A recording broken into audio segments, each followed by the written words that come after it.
Everybody, now we want to welcome to the Jimmy Star Show with Ron Russell, the fabulously talented and incredibly gorgeous Liz Vassey. Hello and welcome to the show. Hi, thanks for having me. Good. I'm going to introduce you to everybody, starting off with my cool, outrageous man about town co-host, Ron Russell. How are you? So nice to meet you. I've never seen you before or spoken to you before. It's going to be such a pleasure indeed speaking to you. Yes. And I will then tell you what a wangola is. Oh, I'd never heard the word wangola before you. I don't know what I've been doing with my life. Well, it used to be called a wang. Right. In New York or Brooklyn, we used to say it's a wang. And I made it polite by saying a wangola. I added a little gola to it to make it sound sweet. He likes to make his own words. It's called the Ron Russell Dictionary. Absolutely. So adding 2 syllables makes it polite. Well, That's good. It's better. It's like pussy. I think that's a very rude word. But pistola is fantastic. No, if you say poussey. Now, I love the word poussey. We love it's kitties. It's very chic. So if a wangola goes near a poussey, it's a lovely thing. But if Not for you. But if a wang goes near a pussy, it's common and vulgar and trashy and very, very obscene. Thank you for explaining that to me. See that? So we've also got the man behind the boards, Mr. Chad Murphy.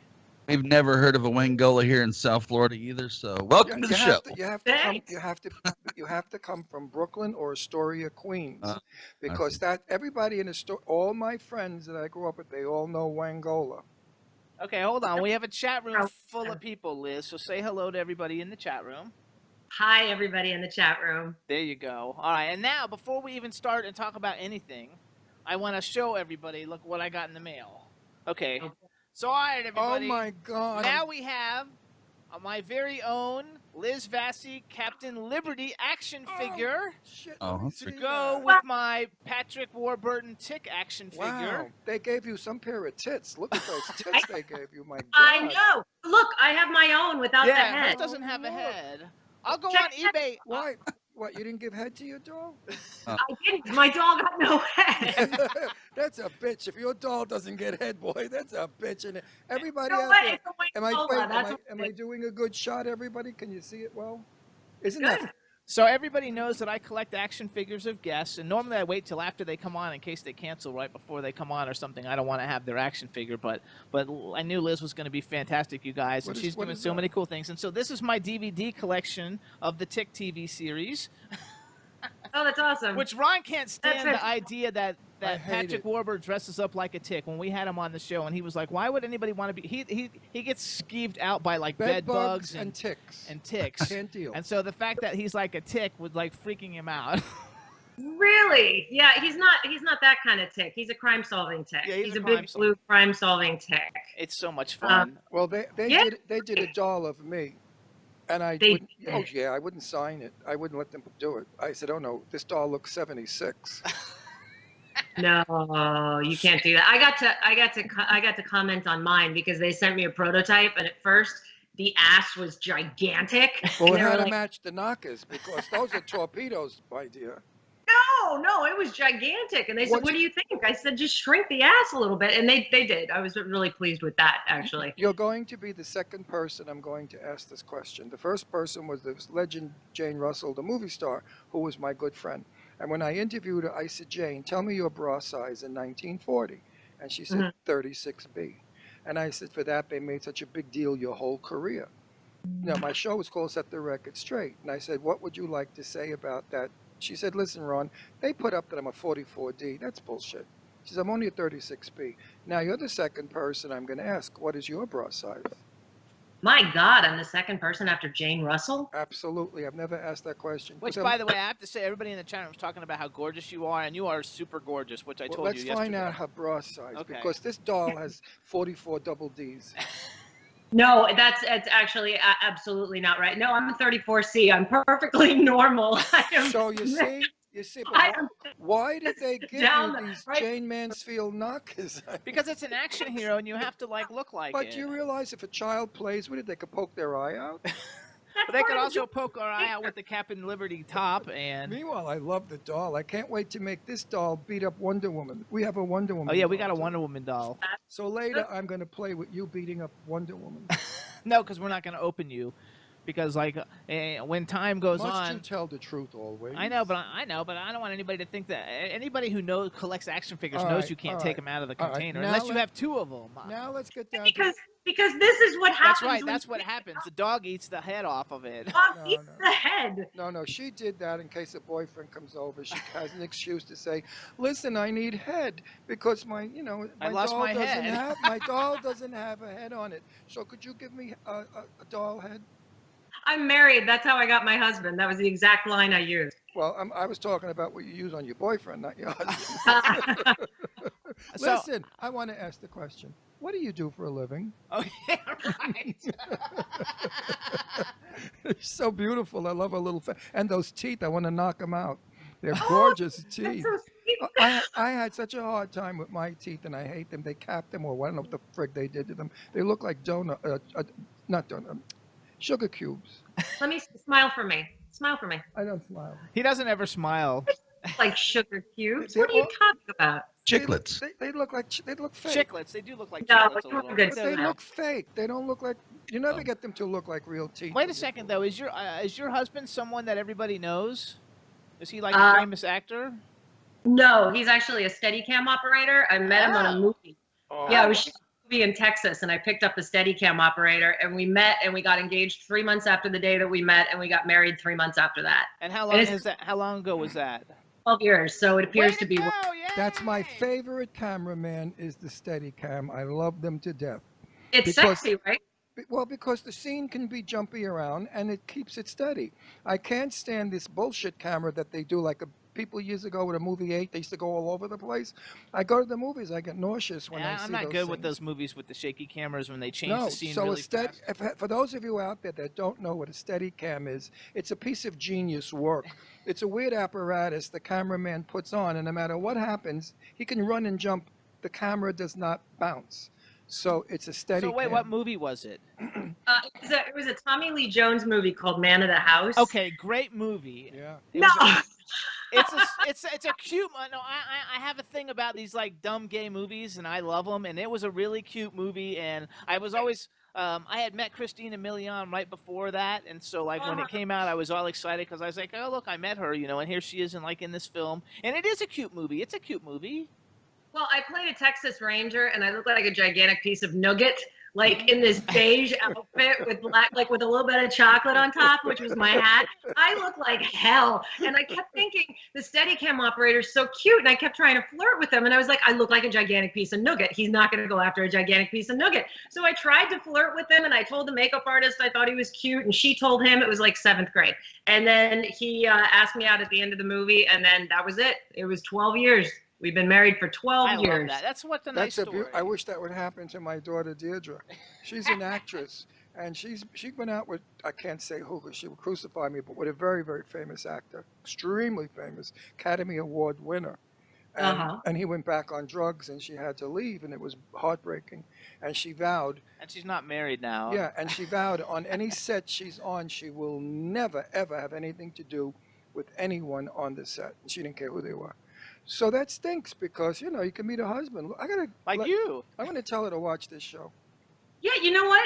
Honestly, because my husband said he would never, ever date an actress. And I said, well, I would never, ever date somebody with preconceived notions about what somebody does for a living. There you go. That was a good answer. Well, going back to Jane Russell. Jane Russell told me that when she was dating,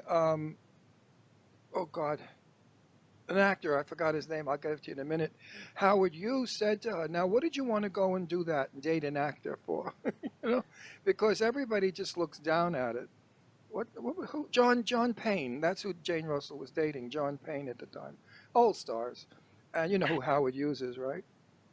I do, and I know Jane Russell's bra size. This has been incredibly educational. I'm getting I just got like 15 texts on my phone saying Liz Vassey is in a bunch of stuff I love. She kicks ass. She's so hot. All these people are sending me text. Friends of mine who they're not in the chat room, so they're sending me messages on my phone.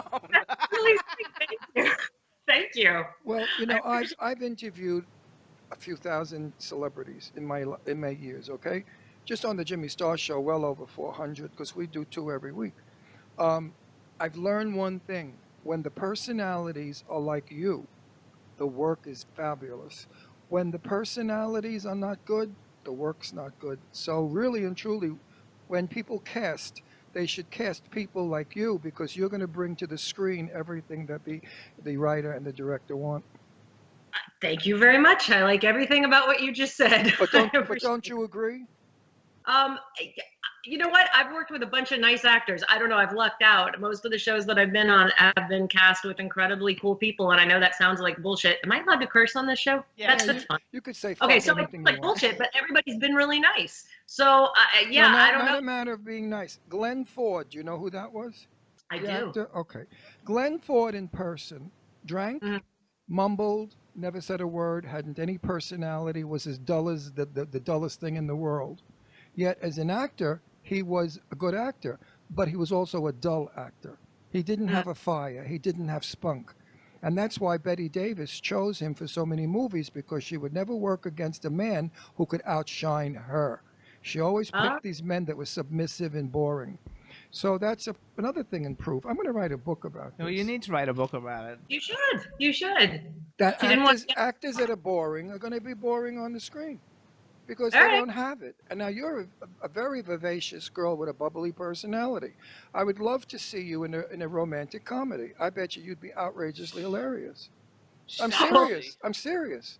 I Like, know. Thank you. I keep getting cast as crime solvers. Everything I do is solving I know crime. everything you no, do I is don't solving like. crime. I don't like her I that am. way. She's got a bubbles. She's on bubbles. Wait, I want because I have a couple things, and I know we have a lot of things to go over while we have you on the show. But I want because I went down your IMDb, right, and like you did all kinds of stuff. Even for an actress who just got started, you even started with like cool stuff.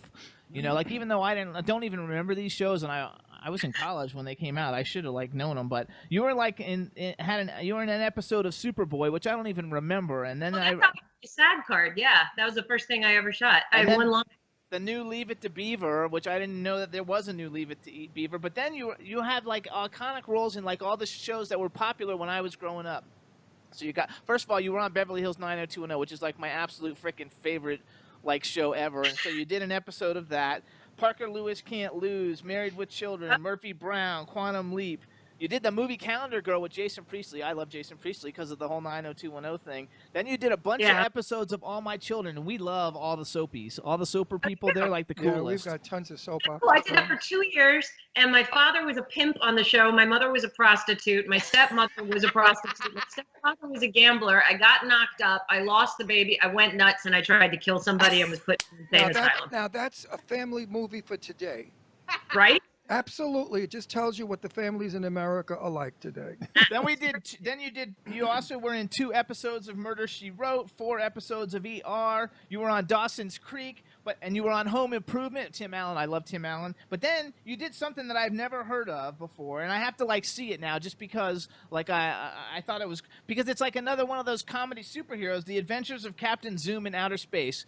Tell us something about that because I have no idea what that is. I've never heard of it. You know what it is? It's a great deal like Galaxy Quest. It was done before Galaxy Quest, and it was about this actor who was basically sent to another planet to solve this whole thing that was going. There was a civil war going on, and I was one of the leaders. See, again, I was trying to fight crime, so I was a rebel, and but I was a rebel in something like a weird bikini, as you do, and I look at his eyes, and I had a great big gun, and I was very tough, and he came to my planet, and we ended up saving this planet together. But it was very funny, and it was a joy to shoot. I think Jimmy told me who. Wait, and who was the lead in that? Like, who was the main person? Who was Captain Zorro? Captain Zoom. Yeah. Dan, oh shit, this is a long time ago. I never thought you'd ask about this. Dan. I never thought I did either. I never even heard of it. Let's make up a name, Dan Daly. Sure, Daly. He was great. I know that. I can tell you the director's name, and I can also tell you that is how I met Ron Perlman. He was in it. Yeah, he was in it. Yeah, because I knew there was somebody big in it. I knew there was some. As was Uhura from Star Trek. She was in it too, which was really cool. So it was fun. It was a long time ago. I met Ron Perlman when he was courting his wife, who was that fabulous actress. I can't think of her name now. and Ron Perlman was, what am I talking about? I can't say it. Oh, Jesus, I can't tell that story. Okay, don't tell it. Oh, I forgot what it's out. No, I Now I can't. want to hear. Well, I'll tell you when we go off the Oh, Daniel Riordan. Okay, was Captain Zoom. comments Okay. about how happy I was that he was dating his wife, and he gave the reasons why I can't. But anyway, use your imagination. I love her. Her name is Jessica. Jessica. Make it up daily. Make it up there. You know what? I love you. You should be in comedy. You absolutely. I'm no, she telling doesn't you. do a lot of comedy. No, comedy movies. You know those dumb movies. They that, are that, what's comedy her name movies made? that she's in. No. You told me she's in all the movies that she was a cop and that No, but she, like the superhero ones are comedy superheroes. They're not like the. Oh, see, I don't watch them. I love those. I've seen your work. No, I've seen your You've work. seen her on CSI 85 Right. times. Yeah. So that's how I was introduced to you in my mind, and I expected a very Right. serious drama actress. You know, I play a detective, and I'm a woman. Oh and yeah, I, not serious. yeah, and I'm a woman, and I want women's rights, and I don't want to look like a weak woman. That bullshit. Oh wait, now I do want women's rights. Let's Yeah, not I mix know, everything but you're not up. talking about it. You're more of a bubble than you You're more are. like do it than. You're adorable. You're fluffy. He likes women's rights too. Well, it Uh-huh. depends on what rights they want, not when they want all your money and you divorce them. Equality, Then that's women's what rights goes out the fucking window. Listen, we just want equal. What? That is the biggest mug I've ever seen in my entire life. What's in that? Vodka, Jesus! straight vodka. No, No. it's believe it or not, it's what is it? it's diet iced tea. Diet iced tea. Okay. I want one of those. I'm not kidding. Isn't it a great mug? Well, it's a 2-hour show, and we talk the whole show, and you get dry, so you know that you have to liquid. Okay, Otherwise so you hold lose on. your voice. So I'm gonna move it forward. Oh, so give us some cool thing about CSI. So you're on CSI. It's like the great. Those are my favorite shows. CSI and Criminal Minds. I We need to watch get it, you on Criminal Minds And you're too. good. I mean, Um, that's what I want to talk about. Even when you play on CSI, you're not who you are now. That shows me you're an actress. Well, thank you. You know how most actors there are in life, they're the same way on film? They don't like Cary Grant. Like Jack Nicholson. Cary- he always plays the same And character. Cary Grant was wonderful, but he was always Cary Grant. Yeah.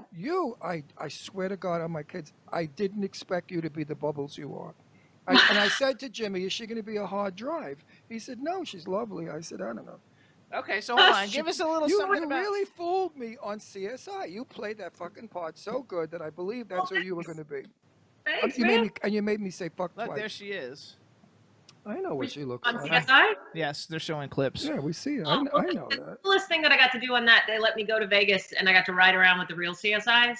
So I got to go to crime scenes with them, and I got to learn how to take fingerprints, and I got to learn how to swab people's mouths for DNA, which is very strange and intimate. But I also got to go and hang out at the ME's office. I watched an autopsy.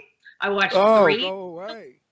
Yeah, I Get did. out of It was, town. Are you serious? the whole thing was fascinating. Yeah, it was absolutely. Fascinating? Cutting a Again- human to pieces? I would love to watch it, but I You're wouldn't another be careful. sickie. Again, my daughter, I'm another sickie. my daughter Deirdre, the actress, before Yeah. and while she was being an actress, she went to school to learn to be a physical therapist or whatever, but holistic.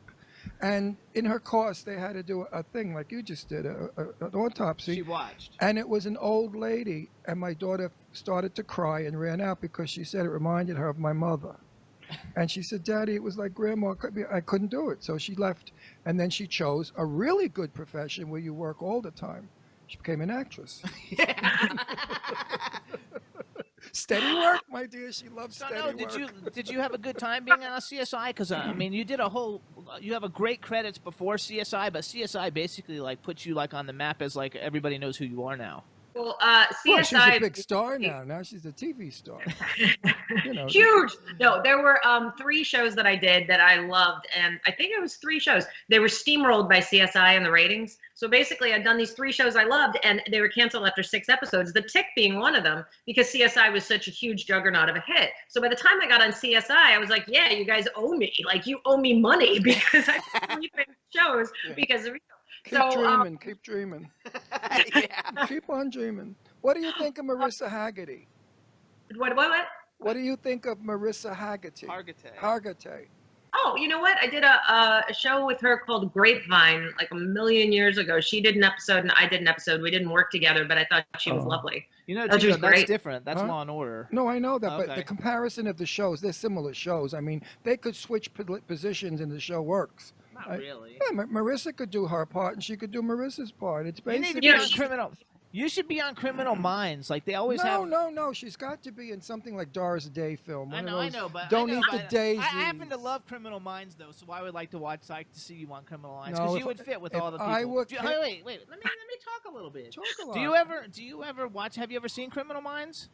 I've only seen it a couple times because of Paget, because I met Okay. Paget times, and she's great on it. And you know, I don't watch a lot of TV actually. I haven't seen a lot of crime shows because I was on one, so it's sort of like working at an ice cream shop all day long. I don't But really you wanna- were on. You did a couple episodes of 2.5 Men. I did. and that's big comedy. So were you Yeah, on? No.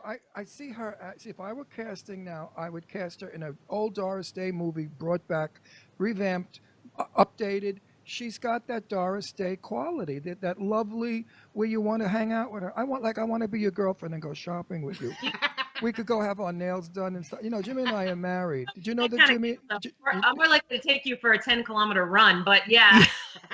Yeah, Well, that one won't go. I don't think so. Maybe like a half of 1 kilometer. No. I'll run from the car to Starbucks. Yeah. Well, okay. Starbucks, I'll do. Wait a Starbucks, sec. So I have not But wait, seen. I have to say something. Do you know that Jimmy and I are legally married? I did know that actually. Oh, okay. So I want you to know that when I fool around and yell at him, it's what married people do. Yeah, I do. I didn't Yeah. want you to think that I was rude to my So, co-host. so when you were on 2.5 Men, were you on Ashton Kutcher 2.5 Men or Charlie Sheen 2.5 Men? Because I did not see you.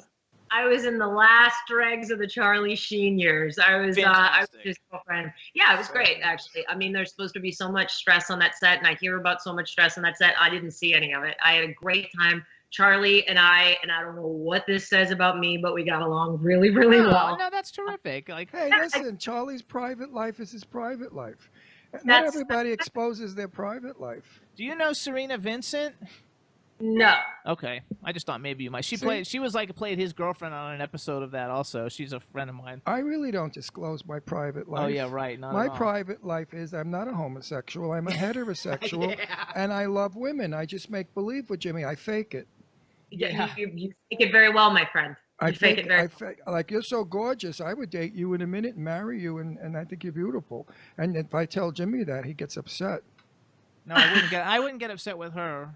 She's good. fabulous. Let's get L.A. It's when Three-way, she three-way, no. Oh, look three-way, at let's that get picture. How LA. gorgeous she looks. Okay, they're putting all kinds of pictures of you up for everybody else to also be able to see. So, all right. So you've done all these great things. I want to transfer over to your documentary so we can talk about your documentary. But before we do that, tell me, what's the one movie or television show that if you like, it would be kind of like on your bucket list, like, oh my God, if I could like have been in something, this is what I would have really liked to be in. And then who's like the person that you have not acted with yet that you would be really thrilled and think it would be great to act with? Those are really good questions. Okay, let's see. Right now, the TV show that I would want to be on, without a doubt, is Game of Thrones. But I would want to be very, very, very bad. Yeah. I would be so bad. I'd want to be like King Joffrey bad. Yes. Yeah, that's what I would want. So, yeah, I'm obsessed with Game of Thrones. So, I would love to be on that. And I'm trying to think if there are any shows in the past that I would want to be on. But Game of Thrones is pretty pretty big. fantastic. And people I would want to work with. I'm a little obsessed with Emma Stone right now. Yeah. If we're talking Why? modern. Why? He doesn't. Emma Stone. I know who she is. Why are you upset with her? I don't know. No, not upset. Obsessed. Oh, obsessed. I thought she said upset. I was getting some dirt here. Shit. No, there's no dirt. I just think she's wonderful. I think she's a terrific actress, and I hope she wins. I loved her in La La Land. I think she's one of the best, most talented young actresses that's out there right now. I think she's fantastic. But I guess if we go way back, Jimmy Stewart. That's who I wish I could have worked with. I have it bad for Jimmy Stewart. That's He's my Jimmy name. Stewart. That's my legal name is Jimmy Stewart, but I couldn't trademark it No, because no, he's no, no. famous. It's James Bradley. No, it's Bradley Stewart. James Stewart III, but it's Jimmy Stewart. I came out with a clothing Sounds line. like he has a lot of money. Wait the a second. title. I came out with a clothing line many years ago, and I couldn't call it Jimmy Stewart because he was already trademarked, and that's how I became Jimmy Star because I thought it would look cool on T-shirts and stuff when you did it. And that was my foray into entertainment because then I did costume design for films and dressed Elton John and Madonna and all kinds of cool people, and that's how I kind of got into all this in the first place. Yeah, so I had to fun. change my name. In the 1950s, my name was Rock Hudson, and I had to change it now and become Jimmy Star, Ron Star. Makes sense. Makes a lot of sense. But when I was Rock Hudson, everybody knew who I was. Yeah.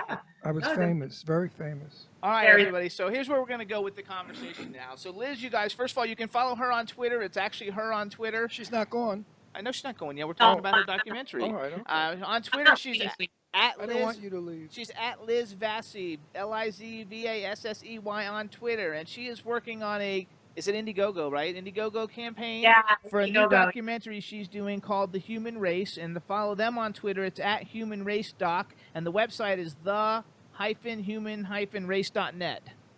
I did that pretty good, right? Yeah. Let's hear about it. So tell us about the Human Race documentary that you're putting together. Tell us what it's all about. Well, first of all, you can go to Indiegogo and it's The Human Race, so it's very easy to find. But basically, it's a documentary about runners who are between the ages of 50 and 90. Running is my sanity. Running is like meditation to me. I had a really hard time. I went through a bunch of loss in my own life, and running helped me. The consistency of running actually helped me get through it. And I wondered at what point people start to give it up and start to do something a little calmer. And then I started to find out that people run marathons, like marathons and ultra marathons in their 60s, 70s, 80s, and 90s.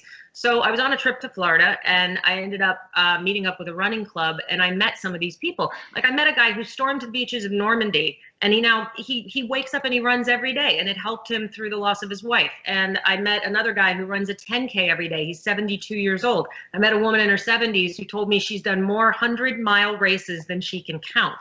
And the whole point of this documentary, I mean, I live in Los Angeles, and it's an incredibly ageist place to live. Yes. I think our country in general, we don't really respect people past a certain age the way that we should. I'm past that certain age, by the way. I'm over 40. I'm telling you, there's like an expiration date. Good. Name me a doctor later after the show. Name me a doctor. It's all natural. It's the running. It's all the running.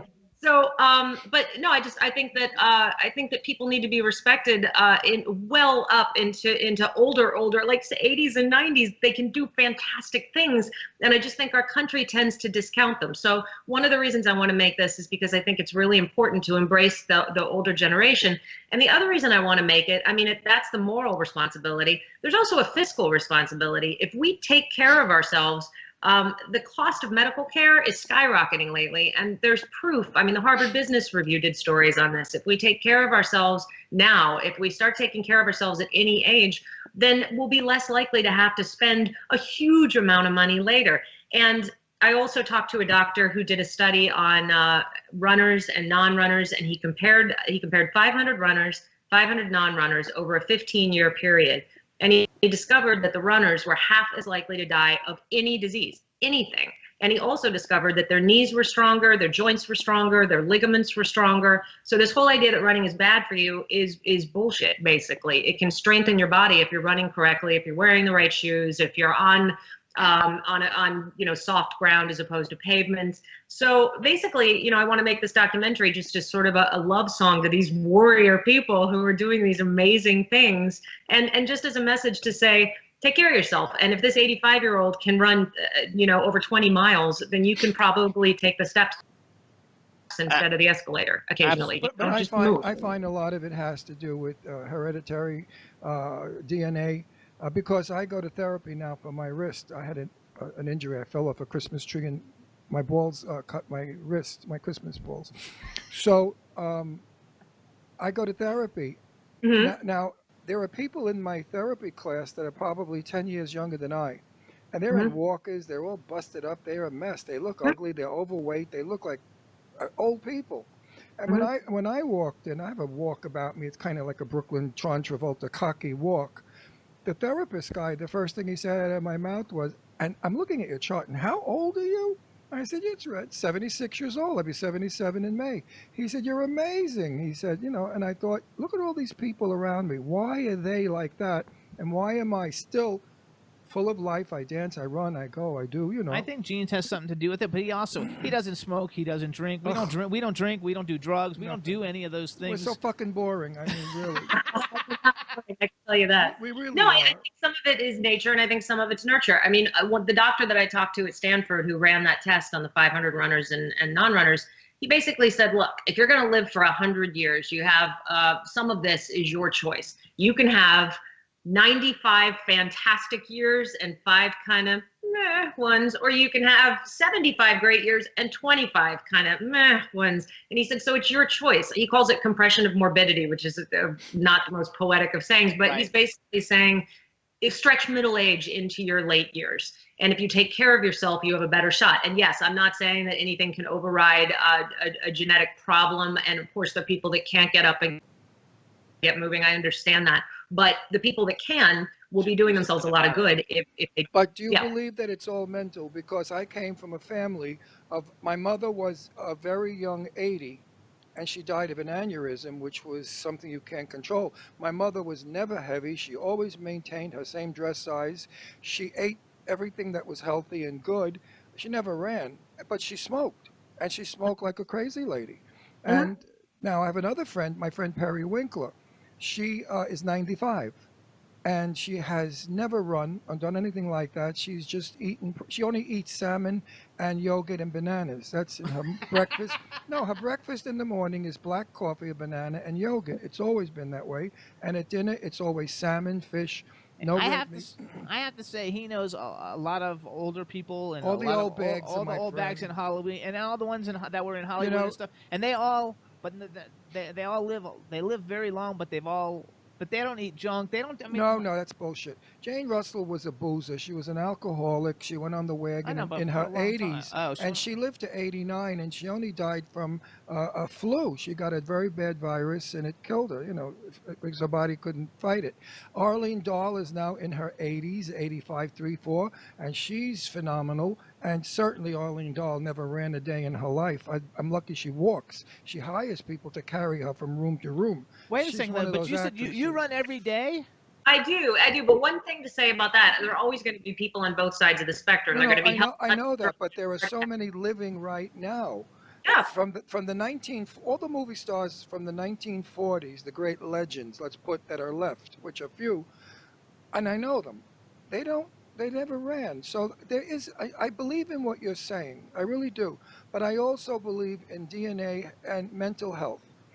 If you think, like, in other words, if your mother was very fat and she's never moved, she sat, you know, laid in the bed for all her life, you're going to be the same way. I believe that we become what our parents are. I'm my Ooh, I mother. that, man. I don't know about that. I hope not. I didn't. I mean, health-wise, I'm my mother, and my father was my height, looked like me, and could wear a bathing suit at 81 years old and look like 50. Actually, though, I think first of all, like with your documentary, they should make young people, because I think the problem in this country really now is going to Fat. be, you know, young people playing they're on their phones all day, which I really can't talk about. Like, they're playing video games. You know, when I was a kid, I got out of school, I went and played tennis, I went and played soccer, I was active all the way through college. You know, I was like active every day doing something like active, and I don't think that happens so much anymore. And I think if young people today want to live old, and if people that are in their 20s and 30s and 40s start taking care of themselves now, you know, that would benefit them greatly in their older And life. people from the war, the Second World War, which I'm one of those kids. I was born in 1940 when the war broke out.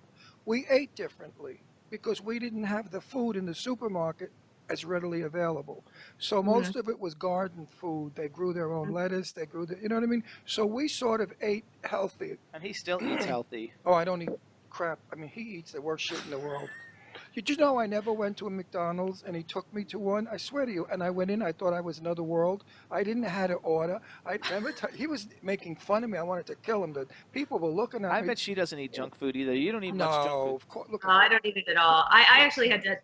My fitness craze started because I got a pilot years and years and years ago, and I was playing a cop, and they set me up with a trainer and a nutritionist and a doctor. I know, again, I was solving crime, but they set me up with these people who helped me get in shape for this role, and I'd never felt better in my life.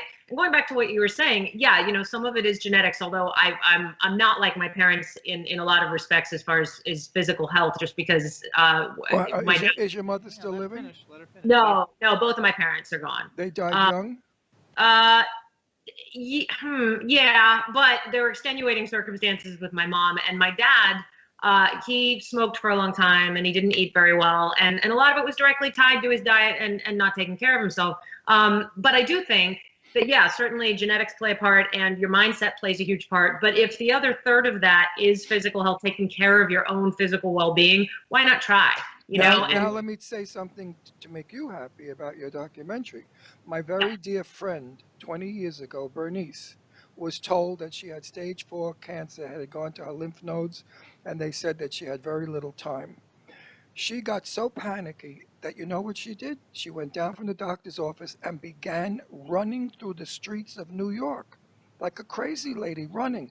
And I said, Bernice, why did you do that? She said, I thought I could run away from the cancer. Well, she only died a few years ago, so she lived like 30 years longer than the doctor said. Now, it could have been that she became a runner because she felt when she ran, the cancer was behind her, in her mind. And the cancer couldn't catch her because she could run faster.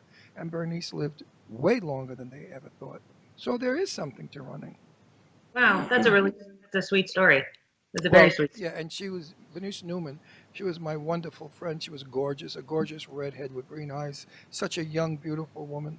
So let's go back though. Okay, so you guys, first of all, you want to go to Indiegogo and go to the human and just type in the human race. If you guys are following at Human Race Doc or at Liz Vassey on Twitter, you see that they've got the coolest perks ever. So they're not like asking you to contribute to this film for nothing. You get really, really great stuff. A lot of the stuff is like autographed pictures, scripts, books, clothing. Like I think one of your shirts from Nikki and Nora or something was like up there.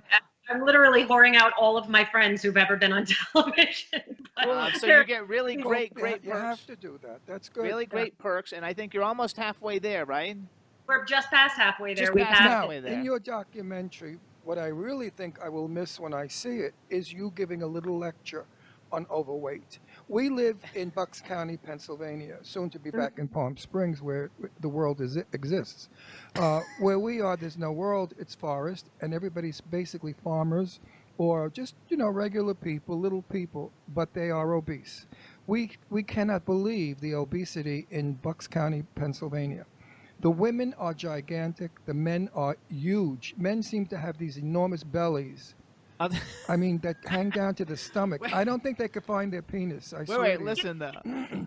About running though, because a lot of people think running is bad for your joints. What's infinitely worse for your joints is all the extra weight. Well, yes. So one of the reasons that running is good for your joints is it takes the weight off of you, which puts less stress on your knees. So yeah, I know, but when they're 3,000 pounds, they can't run because they can walk. Because their tits go down to the floor, bounce back up, and hit him in the face. Again, paint a beautiful picture. You are going to haunt my dreams tonight. You are going to. No, but it's all about food. It's very true though, because I go to the post office a lot. Okay, so and I have like a relationship with the lady in the post office, so I'm always like talking to the lady in the post office. And in September we went to Palm Springs, and so like 2 weeks before we were there, I was like, I have to lose some weight. We're going to Palm Springs. And the two ladies behind me were like, "What do you mean you have to lose weight? You look great." And I said, "Well, for Pennsylvania, I look great, but when you go to California, I am a pig." A horse. Like hot in Cleveland. Yeah. Yes, right. That's how I feel. But you know what it is? It's the food these people are eating now. We have introduced to us food that we've never eaten before.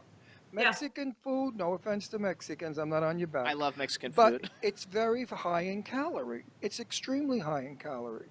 And supersize everything. But wait a minute. If you have a dessert after what you've eaten in a Mexican restaurant, you're only gaining weight. Same thing with Italian food. Do not eat Italian bread with your pasta. Americans do. In Italy, they don't.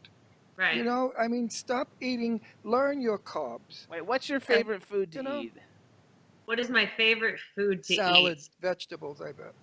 No, God, I don't eat meat. So that's sort of like, what is my very favorite food to eat? Like I'm going to a vegan restaurant tonight and they have vegan pizza. Like I love vegan pizza. You see, I don't like it. Vegan food, I don't care for. I like meat. I'm unfortunately. It's too many beans. I gain weight on vegan. It's all beans and stuff like stuff that makes you fat. I basically eat balanced. Okay, And I love salads. I'm a salad freak. Okay. I'm an asparagus freak. Broccoli. But you don't drink at all. You No. like you don't drink. Of course I do. I had He might have a glass of champagne on Christmas how do you think or I New fell Year's. off the Christmas tree and cut my that was wrist? different. That was different. Had you cut on Christmas balls? Yeah. Yes. There were blue balls too, and that's the worst one. Of course they were. Yeah. Yeah. Anyway, He's actually telling the truth. He got up on the ladder to fix something on the top of the Christmas no. tree. My daughter Leslie said, "Daddy, the top of the tree on the left star needs more tinsel or more bullshit." So I went up there with the box of balls. Now I had a couple of champagnes, and which is one of the only times of the year that he drinks. And 2 champagnes. I'm shit faced to the wind, as they say. I mean, I'm loaded. You could have my body. You could do anything to me. I wouldn't even know. So I fell off the ladder, and when I fell down, there was a box of balls that I was using. And my wrist, not the bottom, the top of my wrist went down, and I went on it. You smashed and them it all. cut me so bad. Literally, he had to go to the hospital. He got infected, and it was in the hospital for 2 days. I mean, really? And then I got it on this side. They told him, listen to how crazy this is. They actually told him that if he would have waited another week to come in, they'd have to amputate his hand because it got like all infected. Yeah. So it was like a big deal. Well, old balls are dirty.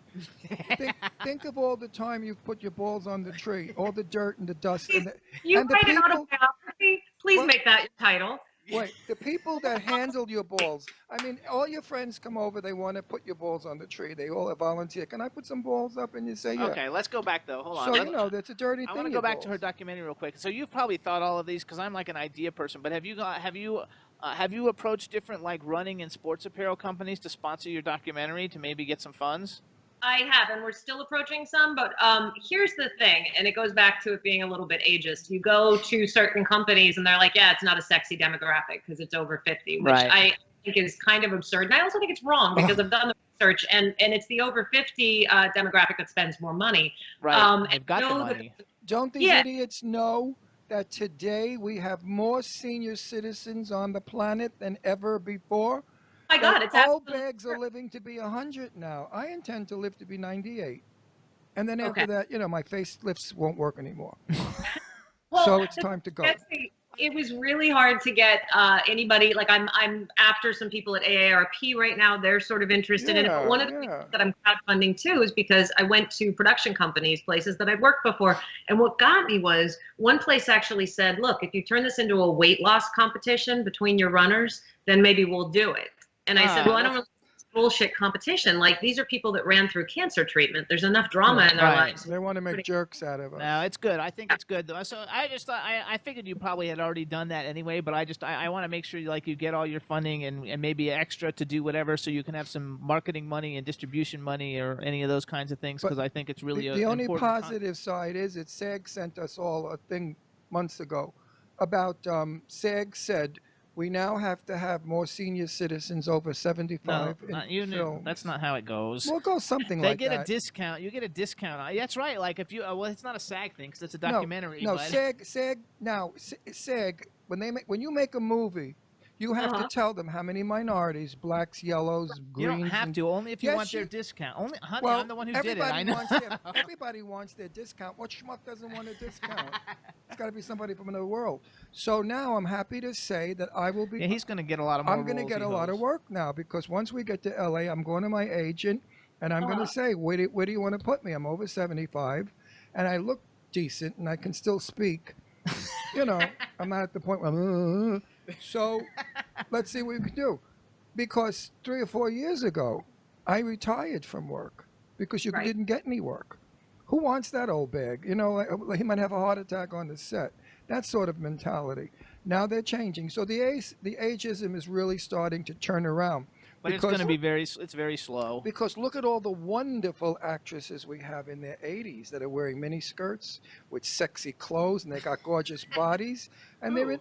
Do you know how many movie stars you have? Not 80. 80. I can't think of one. But there are many. No, there are many. Okay. There are many. So Joan Collins, there we go. She's as old as dirt.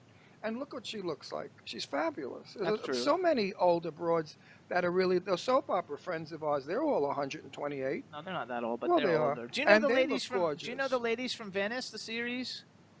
I know Katie McLean, who's working on it. I think she directed a couple episodes. Yes, we had her on the show, and her husband John Lindstrom. We Yeah, love them. We all your love friends them. on- Yeah, we have all your friends. We had We love John. Patrick Warburton and Patrick Fabian. They're all great. But John did that wonderful film about the man sitting on the park bench next to a gay guy, and they met every day talking about the dog, and then eventually they fell in love, and he had to tell his wife. It's a wonderful movie. It's so It's not his wife, it's his sister. whatever the fuck it was. Anyway, it's such a great thing for gay people. It made us feel normal and so wonderful. Actually, she is like, because you play a lesbian in Nikki and Nora, right? Or at least in the actual movie. I don't know. I haven't seen the TV series. Is the TV series the same as from the film?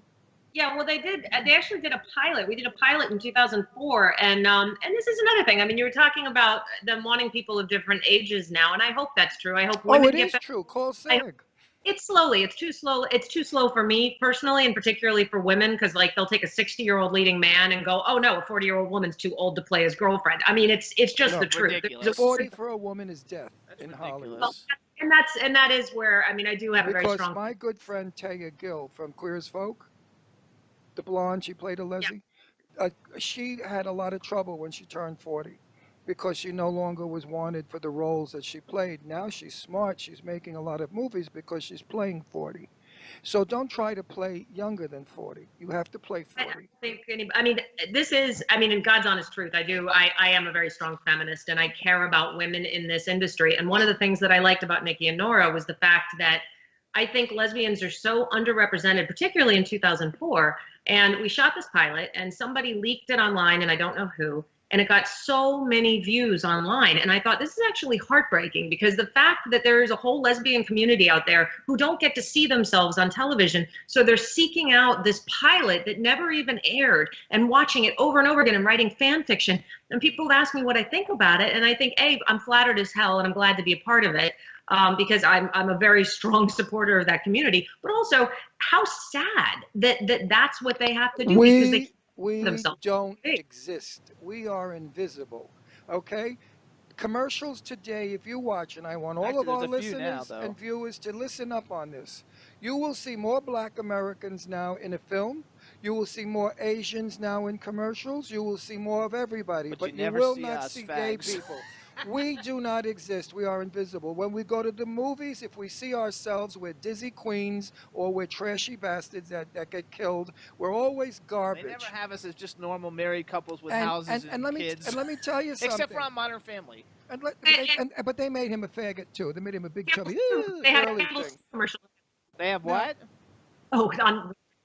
Campbell's soup. There was a Campbell's soup ad that I loved. Recently, and you know what? If you're from Ohio, some place like that, you don't even know they're gay. You got to be kind of hip to know they're gay. I want to see because there's a Kay Jewelers one too. Let me just finish. Now, lesbians are tired of being seen as 18-wheeler killer dykes. Yeah, they want to be seen as gorgeous women. We have many I have had over the years so many lesbian friends. All the women. And some of them were super duper Academy Award winning women. These are women that, Barbara Stanwyck, okay? People like that who are lesbians. Agnes Moorehead from Bewitched. I knew Agnes well. She was a lesbian. And in those days, they were terrified of being found out. Now I wish they would have come forward so that people, when they watched Bewitched with Elizabeth Montgomery, would have seen Agnes Moorehead, the mother witch, and not been afraid. But they portray lesbians today as killer dykes. Yeah, but not in Venice, they don't. That's why that series is so successful. But wait, and gay men, they're flying, flaming fruits. I mean, there's not a gay man out there that's not limp-wristed and ooh. Now, Jimmy are not like a couple things. I write now. I write more than I act. I started writing because they let me write an episode of CSI, and I sold a script after that, and then I sold another one. So I've sold 5 scripts since I left Congratulations. CSI. Thank you. And a promise that I'm making, because these are 2 things that I care about very deeply. I care about how women are portrayed, and I care about how the LGBT community is portrayed. And I take care of both in the things that I'm writing. And it's because I feel like if certain aspects of life are normalized, then perhaps we as a country could come together a little bit more. Yay!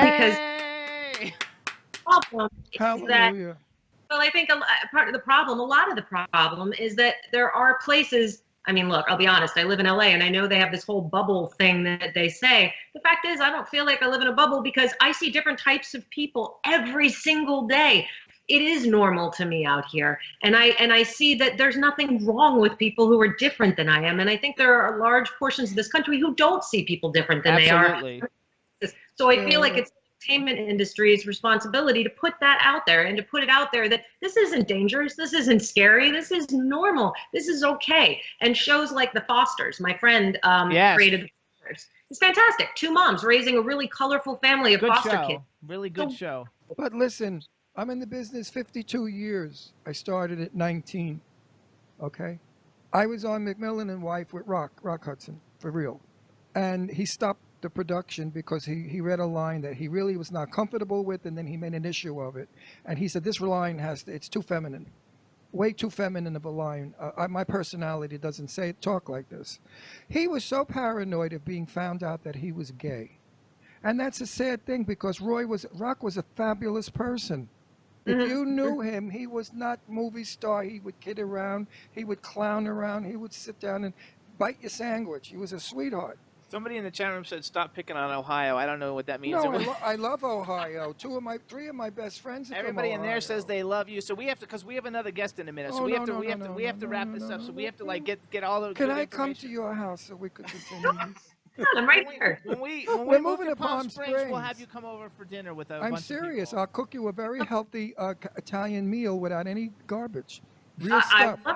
Good. It's a date. And that'll be a thank you for doing the documentary for us. There you go. So hold on, everybody. It's very important, you guys. This is a really important documentary. We have so many guests that we love. We're going to have a house like a restaurant. Okay, let's go, though, Cole. We want to like get this thing going here, everybody. It's a very important documentary, you guys. Please support Liz Vassey. Follow her on Twitter, @LizVassey. Go to Indiegogo.com, type in The Human Race. Follow @HumanRaceDoc on Twitter and go to the-human-race.net.